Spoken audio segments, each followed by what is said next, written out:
अगोदरचा व्हिडिओ बघितलाच असेल तर इथं मला नवरोबांना मला गुदडी आपटून देते काय म्हणले नाही मला टाईम झाला ड्युटीचा. तर म्हणलं चला इमॅजिन करूया नवरोबालाच आपटल्यासारखं आपटलं. तोपर्यंत ते म्हणले नाही मी माळ्यावरचं सगळं सामान काढून देतो तुला मग जातो. आणि तर आमच्या माळ्यावरती एक कुंदीर मामा बसले होते. मग त्यांना दिलं आम्ही थोडंसं एक ठोका हाणने मारला आणि नंतर म्हणलं तो मरण म्हणून त्यांनी तो जिवंतच उंदीर मामांना तिकडे पलीकडे टाकून दिलं. आणि इथं दिवसभराचं माझं कपडे वगैरे सारखं खाली आणणं वरी टाकणं असं चालू होतं. कारण की 3च्या नंतर एवढा पाऊस आला होता खूपच.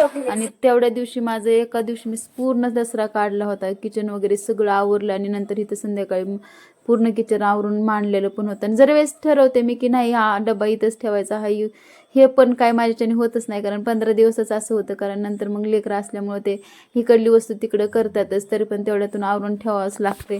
आणि पुन्हा मी इथं माझ्याकडून कुटाणा झाला होता की माझ्याकडून डब्याची कडीच मोडली होती. चला म्हणलं काय नाही काय माझ्याकडून होतच राहते. चला तर मग माझ्या अशा प्रकारे पूर्ण असा दिवस गेला होता. आणि चला माझं इथं सगळं दसरा एंड झालेला होता. चला बाय टाटा. व्हिडिओ आवडला असेल तर सबस्क्राईब करायला विसरू नका.